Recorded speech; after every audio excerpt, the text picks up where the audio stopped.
It's the Locked On Podcast Network, your team every day. These are the final seconds. The lead in the fourth. Can they hold on to it? That do or die time. And everything rides on one shot. But it isn't going to be that easy. And it's a one-point game. This is down to the wire. They're going to try the three-point attempt. One shot to take you to the top. One winner. This is clutch basketball. That's the NBA playoffs. That's game. You are Locked On Ravens, your daily Baltimore Ravens podcast. Part of the Locked On Podcast Network, your team every day. And we return here with another episode of Locked On Ravens. I'm your host, Kevin Ostreicher of Ravens Wire. And we are back. It is Thursday, July 1st, entering a new month. We're now 1 month closer to football season now. We'll call it that because it was June technically yesterday, and now it's July today. But in reality, the Ravens are getting closer. Their first full team training camp practice is scheduled for July 28th. So we're getting there. 4 weeks to go, 1 month to go. But we are slowly approaching, and today I want to kind of dive into a new mini-series that we're going to do both today and tomorrow, so Thursday and Friday. And of course, we'll be talking about training camp storylines and training camp positional battles and everything that everybody needs to know heading into the training camp and the preseason and the regular season. But for today, I want to take a look at some offensive storylines at the biggest positional battles on the Ravens offense. And then tomorrow we'll do the same thing for the defense. So we'll break it up into our usual 3-segment format, of course. In the first segment, I want to get into a bit of running back talk. In the second segment, we can go with pass catchers and talk about both the wide receivers and the tight ends and those positional battles and key storylines. And then in the final segment, I think the offensive line is very important to address with all the depth there. So, pretty straightforward show today. We're going to be taking a look at, again, those storylines and getting into a bit of what the positional battles mean for certain players on the roster right now. So, let's not take up any more time. Let's dive right in here. But, of course, before we do that, be sure to follow us anywhere there is a podcast. That's Apple Podcasts, Google Podcasts, Spotify. Anywhere there is a podcast, we are there waiting Monday through Friday at 6 a.m. Eastern Time. Also, be sure to follow us on Twitter at Locked On Ravens and my personal account at KOstriker34. So with all that being said, let's dive in here talking about some storylines from key positional battles on the offensive side of the ball. And let's go with the Baltimore Ravens running backs. Now, the actual players who are going to be competing for roster spots, I think it's pretty straightforward who's going to make the team. Obviously, J.K. Dobbins and Gus Edwards and Justice Hill are all locks at this point, and those are the three who I do expect to make the team. But there is an interesting dynamic, one that I think has popped up in the last couple of days across a couple of people, and that is, will the Ravens keep 4 running backs? And I think that is, a positional battle to an extent, because if Tyson Williams, who I think is the next best runner on the Ravens roster, if he makes a push, if he has a great training camp, a great preseason, do the Ravens maybe keep that 4 running back approach that they have had instead of maybe cutting that position down to 3 because they don't necessarily view Williams as a long-term fit or as someone who can help them in the short term either? So my original thought on that is probably not. I have said for a long time that the Ravens will most likely keep the 3 running backs on the roster, and that's completely fine. I mean, this year the Ravens have a lot of other needs, I guess, to keep positions a little bit more well-stocked than others, such as the cornerback position potentially, the defensive line maybe, the offensive line, outside linebackers, those edge rusher guys. So in terms of 4 running backs, I don't really see it, but another storyline within that group is just how are the carries going to get divided? And so when looking at it all from a perspective of, is it Dobbins? Is it Edwards? Is it Hill?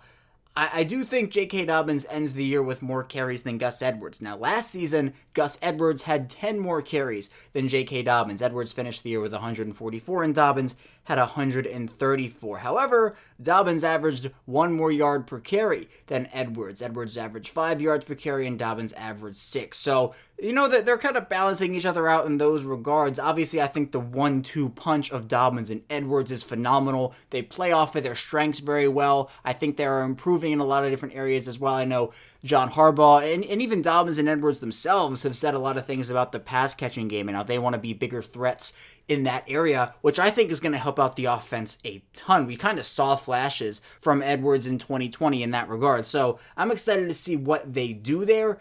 In terms of pure workload, I mean, this is a year where I think J.K. Dobbins can become a bit more familiar with the flow of the game a lot faster. Because over his first 6 games, J.K. Dobbins had 25 carries. And he was doing, he had 1 carry for 37 yards and 2 carries for 48 yards in some of those early games. And it's kind of like a lot of people were saying, how can you keep this guy off the field? But they still had Mark Ingram playing significant snaps at this time. Gus Edwards was getting run as well. And then Mark Ingram kind of starts to get phased out of the offense a bit because he's ineffective. And because of that, Dobbins starts to get his chance. And that's when we started to see Dobbins kind of go into the flow of everything. Now, Edwards has been Mr. Consistent, going to Edwards for a second. Mr. Consistent never has had a year below 5 yards per carry in his first 3 seasons in the NFL. And I've talked about this before, but I love how Edwards has improved his game every single season. And again, I think it's that ascension that makes him great. A great football player. He signed that extension with the Ravens a few weeks ago, and he deserved every single penny of it. And the Ravens now have a really nice 1-2 punch in their running back room for a while here, but the big X factor in my opinion, because I think we know the production that Dobbins is going to bring. I think everybody expects a big year. Same thing with Gus Edwards. The X factor for me is Justice Hill. Hill only had 12 carries for 60 yards last season. Wasn't really a factor, was on the field more in third down situations to end the season after, again, Ingram was phased out of that offense and really got the nod over Ingram because of his special teams ability. He gunned for them and he was pretty good at it. But now with Ingram completely gone and the Ravens, I think, needing a change of pace back, Hill is someone who I think could have a pretty big year as a third running back where, it's funny because the Ravens run the ball more than any other team in the NFL. They're, one of the best rushing teams in the league. So a running back 3 in Baltimore is probably going to get a lot more carries if the offense ends up catering to Hill, maybe than a running back 2 in another offense that's a high-flying passing offense. Now, obviously, 12 carries is not going to be that number, but I also don't think they were calling on Hill as much as they wanted to. Now, with Hill having an established role, and I think his roster spot is safe. I believe he thinks his roster spot is safe, but, J.K. Dobbins said he's working like he doesn't have a roster spot, so a lot of these players have that really nice mindset. But what Hill can do is the first thing that really caught my eye was the shiftiness, the acceleration, the cut angles he takes.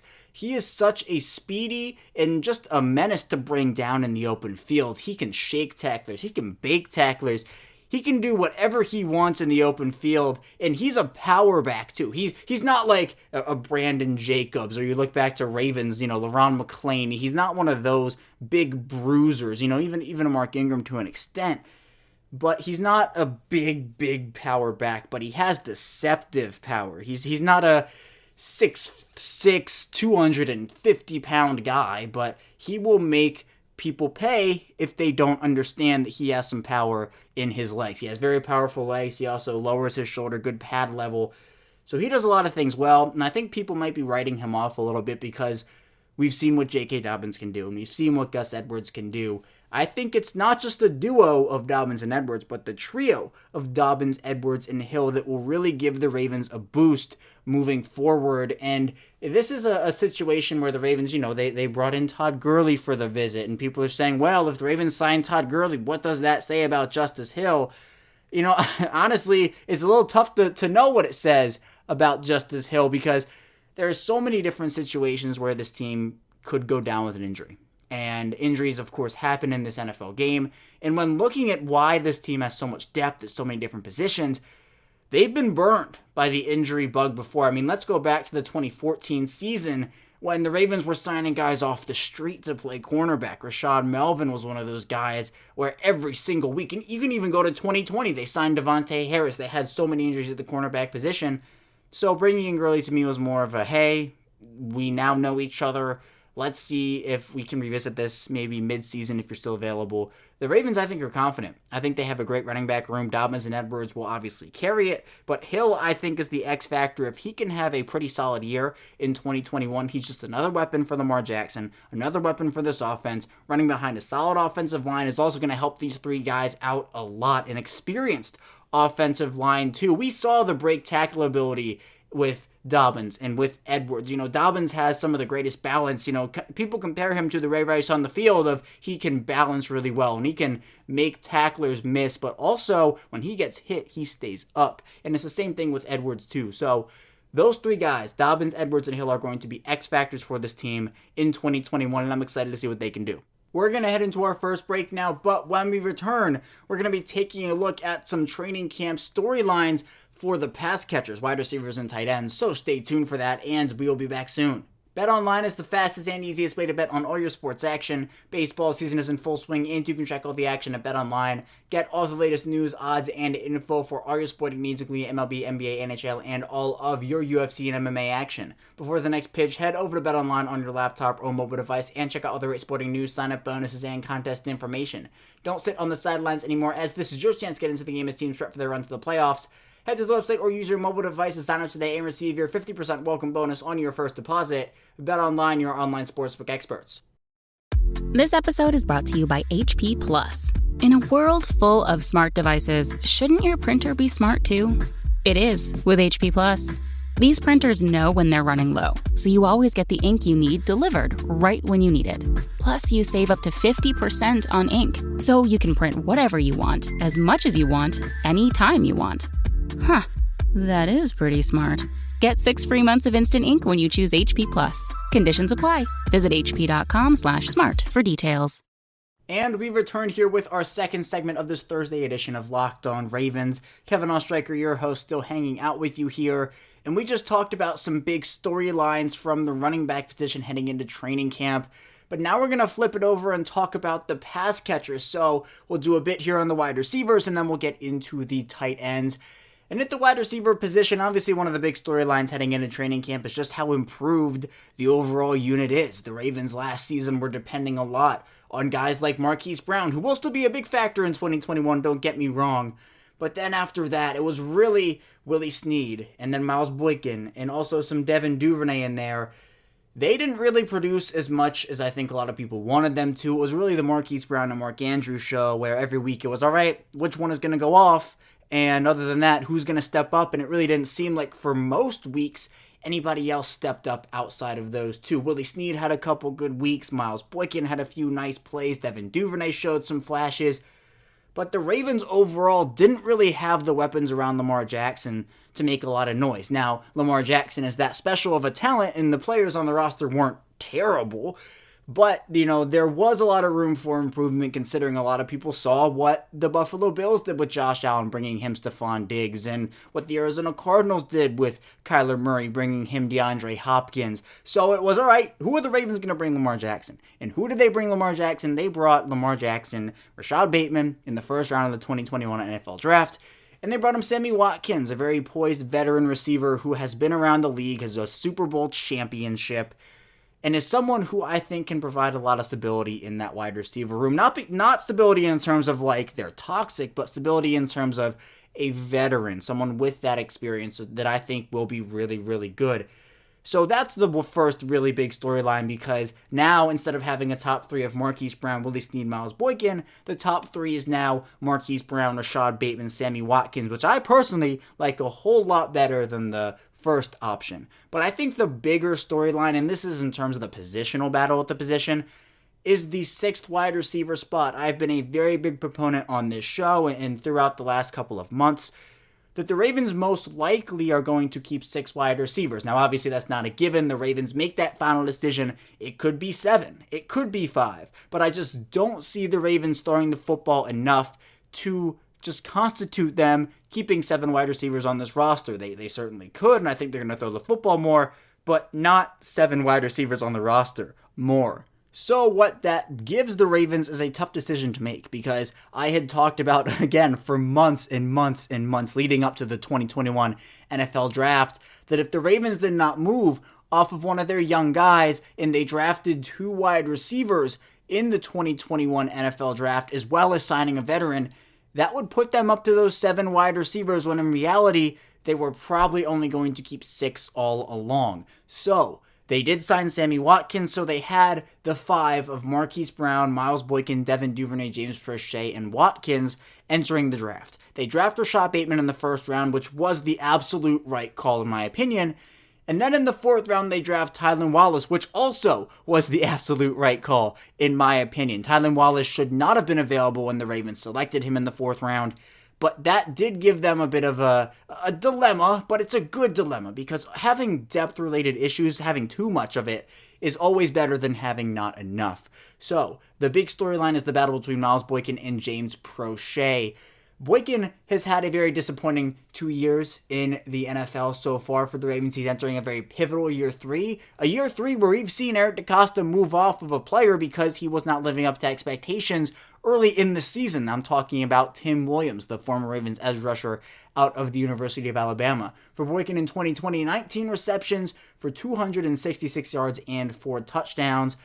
On the other end of that, though, is James Prochet, the second-year wide receiver out of SMU, and he only had 1 reception for 14 yards on 3 targets during the 2020 season. So not a lot of opportunity, but all the potential in the world. So when looking at this position battle, if the Ravens had to choose one, I've said this on a couple shows, but I think right now I have to put the edge to Boykin, just because he is the veteran and he is also the best blocking wide receiver on the team. And when I say veteran, I mean veteran in regards to Prochet.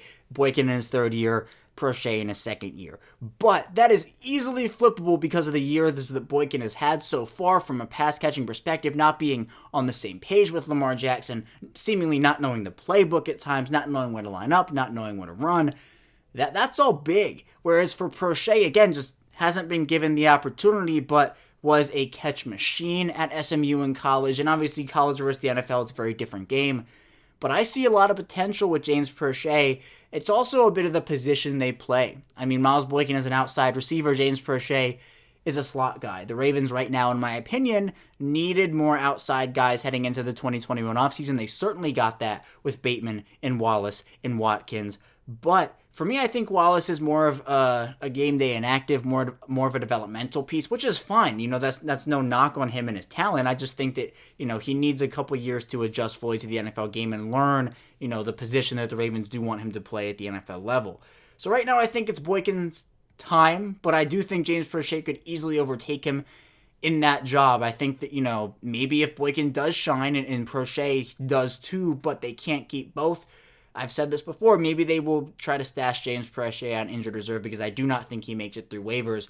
But it seems like Prochet has bought into the Ravens culture. He's very close with his Ravens teammates. And I'm not saying Boykin isn't, but, you know, I think there was an interaction, it might have been this offseason, where Lamar Jackson didn't even know that Miles Boykin had a Twitter. So there's that. I'm not saying that Boykin is not in tune with his teammates. I'm sure they all get along great, but, you know, I think being a part of the culture and also producing on the field and in practice and in training camp, which Boykin has done over the last couple of seasons, the training camp preseason warrior. So we'll see how it ends up going, but I do think right now I give the slight, and I mean slight, edge to Boykin, but Prochet is certainly hot on his heels.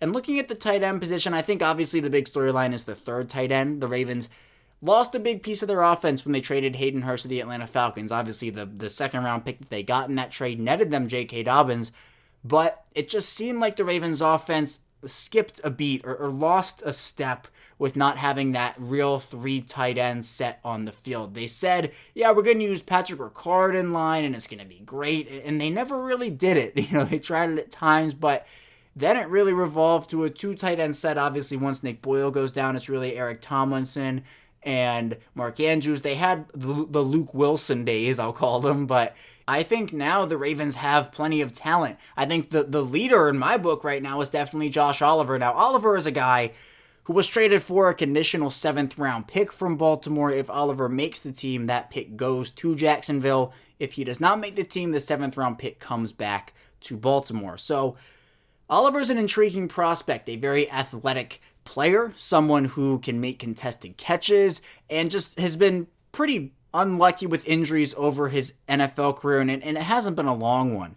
But I think what Oliver brings to the table is more of that athletic profile, which the Ravens do need. Eric Tomlinson helped from a blocking perspective, but wasn't really a threat in the pass game. I also think that maybe a Tony Pouliot or someone like a Jacob Breeland and Eli Wolf could make that noise.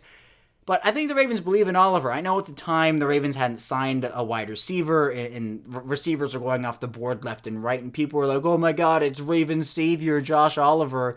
You know, he's not going to be the savior of the franchise, but I think if he did make the team, and I think he has the edge right now, he could be someone who makes an impact, because the Ravens in that role, they need someone in between a Mark Andrews and a Nick Boyle. Boyle is obviously the better blocker, Andrews is the better receiver. They need someone in the middle who can do a bit of both well. And it's great because in 2019, Nick Boyle was not as good as a receiver as he was in 2020. And in 2019, Mark Andrews was not nearly as good as a blocker as he is now. So I think getting a guy who can do a little bit of both, play that Hayden Hurst role, is a really important thing. And Oliver could be that guy for them, but I think the big turning point will be once the pads come on, once training camp starts, and once the preseason gets going. And I think the good thing with this group is the Ravens obviously I don't think are going to keep 4 tight ends, but what they can do is they can bring back a couple guys on the practice squad if they so feel like it. I think if some guys impress them, that certainly could be an option. The Ravens housed Eli Wolf and Jarrell Adams on the practice squad last season, and that actually I think worked out pretty well for them because they were able to have that depth, whereas if one guy went down and Nick Boyle did go down, they were able to do that. And I know they signed Luke Wilson, obviously, and Eric Tomlinson as well. So they had a lot of guys rotating in and out of their tight end room, but now with more stability, with a guy who's going to prove himself and make this roster, I don't think it's going to be 2 tight ends again. I don't think they're going to enter the year with Ricard as their 3rd tight end, with Mason there as well. I think Mason might be an IR candidate. He also could go on the practice squad, although I don't think the Ravens would cut a 5th-round pick outright like that. I know the pick surprised many. It surprised me as well. But overall, I think the Ravens are set at the tight end position. I think they could maybe add a veteran, maybe, like a Charles Clay. I know who they brought in for a workout. I think Jared Cook is still out there as well. Delanie Walker is a name that's always been brought up, and I am still on that Delanie Walker train. But the Ravens, I think, again, believe in their guys. I think that's the same thing with the edge position as well.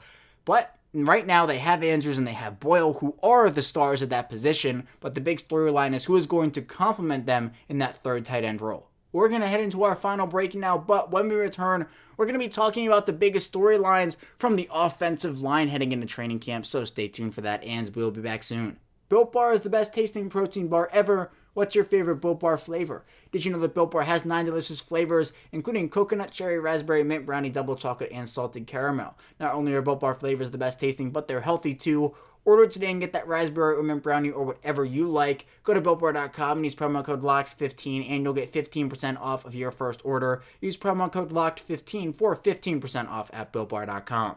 Support for this podcast comes from Invent Together. According to studies, less than 13% of all inventors who hold a U.S. patent are women. Black and Hispanic college graduates patent at half the rate of their white counterparts. But we can fix that by increasing participation in innovation and patenting by underrepresented groups. It would quadruple the number of American inventors and increase annual GDP by almost $1 trillion. Invent Together is a coalition of organizations, companies, universities, and concerned citizens committed to ensuring that everyone has the opportunity to invent and patent. Because the more diverse the American patent system gets, the stronger and more successful our nation will become. What can you do to help diverse inventors patent and unleash economic opportunity? Find out at inventtogether.org. Learn more and take action today. And we return here with our final segment of this Thursday edition of Locked On Ravens. Kevin Oestreicher still here with you. And we've talked about the running backs, we've talked about the wide receivers and tight ends, but now let's get into training camp storylines from the offensive line. We're, again, 4 weeks away from training camp, but getting into them now and then obviously getting into them closer to training camp will be a good thing just to review everything. But for the offensive line, obviously for me, and I've said this before, everything starts up front. If you don't have a good offensive line, your running backs can't get out to the second level. Your wide receivers aren't going to be able to get open fast enough because the quarterback will be on the ground. So With this offensive line unit, I think one of the biggest storylines heading into training camp is just how different the starting group will look from the end of 2020. From left to right in 2020, we'll take it from the Buffalo Bills loss in the divisional round. Left tackle, Orlando Brown Jr., left guard, Bradley Bozeman, center, Patrick McCarry, right guard, Ben Powers, and right tackle, the combination of DJ Fluker and Tyree Phillips. But now, entering the 2021 season, if all goes well health-wise and everything, and this is my projected offensive line, Ronnie Stanley at the left tackle position. I think it will be Ben Cleveland at left guard, but it could be Ben Powers or Ben Bredesen, but we'll say Ben Cleveland at left guard for now. Bradley Bozeman is moving over to center. At the right guard position, it will be Kevin Zeitler, and at the right tackle position, Alejandro Villanueva, the former Steelers tackle. That's a big difference, and it's a big upgrade. I think this is going to do wonders, not only for the running game, but also, I think, most importantly, for Lamar Jackson. Jackson had to deal with a subpar offensive line for some games, and again, I'll go back to Buffalo. It got so bad where, his offensive line pretty much got him concussed with a bad snap, and he had dealt with snapping issues all season, looking like Odell Beckham Jr. out there snagging one-handed passes that were off to his right and off to his left. So it was a rough go of things at times for this offensive line. Now, all things considered, with the injury to Stanley and with everything, with losing Marshall Yanda to retirement, which I think was big, they did a decent job. But I think they knew that they needed to upgrade, and upgrade they did with Zeitler, who I think is still playing at an extremely high level and should be able to provide some stability over there at the right guard position. That saw a plethora of players play there. At right tackle, I mentioned the combination of Fluker and Phillips to end the year. Alejandro Villanueva should be able to provide some stability moving over from the left tackle spot he played for so many years in Pittsburgh. It'll be an adjustment for sure, but I'm confident he can be adjusted there quickly. And then obviously the big one is Ronnie Stanley. Losing Stanley against the Pittsburgh Steelers midway through the season last year was just a brutal blow, and then losing Nick Boyle just a couple of weeks later, really losing your three best blockers, if you include Marshall Yanda, in a span of 6 months, or however long it was since March of that year when Nick Boyle ended up going down. In a span of months, it was tough, and the Ravens had to shuffle. They had to call up guys, they had to sign guys, they were scrambling, and it worked to an extent, partially because Orlando Brown Jr. played pretty well at left tackle, and they had players like Bradley Bozeman playing well, but there were also times like Buffalo where they struggled immensely. Now, I think with this offensive line, they'll play a lot better football consistently, where it's not ups and downs, where they'll have good series or good games, and then the next series or the next game, it'll just be downright bad. So that's the good part, and I think the starting group for the Ravens will make a huge difference in the offensive success and make it even more dangerous. But I think the bigger positional story for me heading into training camp is the positional battles that's going to happen not only at the left guard position. I talked about that a bit with Cleveland and Powers and Bredesen and even Michael Schofield, but also just the backup spots in general. The Ravens will most likely not have enough room to keep all of the players that deserve roster spots on their roster. You have guys in the backup roles. We're fighting for backup roles like Powers and Bredesen and Schofield, but also it's Phillips and it's Tristan Colon. And it's other guys. Maybe Andre Smith makes some noise. Undrafted guys like Adrian Ely and Foster Sarrell. Could they be solutions? So they have a lot of guys vying for, I don't think, a ton of roster spots. I mean, looking at it, you have your starting five. We'll call that Stanley, Cleveland, Bozeman, Zeitler, and Villanueva. And then obviously I think Phillips is a lock. That's 6. I think McCarry is a lock. That's 7. I think Bredesen is a lock. That's 8. And I also think Tristan Colon is a lock too, so we'll call that 9. It would be not surprising to see them keep 3 centers, but also I would understand if they didn't keep 3 centers and they moved off of Colon or traded McCarry or something. But I think McCarry is valuable because he can play all 5 spots on the line. So that leaves guys like Schofield and Ben Powers on the outside looking in, and I know that Spencer Schultz has said that he's not so sure how the Ravens feel about Ben Powers, and he didn't really do a lot to separate himself from the competition, and we'll see how this all goes in training camp, but I think the Ravens will have to make a decision as to whether to trade a guy or just outright release a very talented player who they are very high on. Now, I think a similar situation could be said for Jermaine Illuminor back in 2019 when pretty much the Ravens did everything in their power to hand Jermaine Illuminor the starting left guard job, and he did not take advantage. So what did they do? They shipped him out of town and traded him to New England. I think that if Ben Powers does not take the opportunity to win a backup spot with the Ravens, he does not impress, he does not beat out guys, then we could see a similar situation where, good, talented young player, but does he fit what the Ravens need right now? Do the Ravens have confidence in him to play at a high level if an injury happens? That's the key concern. If they feel like somebody else could do it better, then it becomes Powers on the outside looking in who could potentially get traded, and the Ravens could get some value back for him. Because the Ravens could keep 10 offensive linemen. They could even keep 11 if they wanted to. But with the other depth battles that will be happening on the Ravens roster in 2021, it seems unlikely to me that the Ravens will keep a super amount of offensive linemen. It'll probably be in the 8 to 9 range, with 10, I think, being the most. I think that the positional versatility that some of these guys can play also helps, and that they don't need to keep a ton of guys, one backup at every position, because guys like Macari can play in a bunch of different positions. Tyree Phillips can play guard and tackle. So if that's the case, they don't need to keep a backup at every single position if they feel like they have a guy who can slot in at multiple different backup roles. So I think that Ben Powers could be the odd man out. Also, I don't think Michael Schofield has a clear path to a roster spot right now, but with his veteran leadership, it certainly could happen. The Ravens, though, I think are better prepared depth-wise this year than they were last year. Tackle depth is still a bit of an issue, but at least right now it seems like they have confidence in Phillips, and they're like, look, we know he's improving, and we're going to be fine with him there if he has to step in. So I'm more confident there, and they seem better prepared in that area, but I still am looking forward to seeing what ends up happening, not only for the starting group, because the starting group is pretty much all set outside of left guard, but the backup group is the most intriguing positional battle in training camp storyline on the offensive line for me. That's all that I have for you today, but when we get back here tomorrow, we'll be rounding out the week and talking about defensive storylines heading into training camp, so stay tuned for that, and I will see you tomorrow.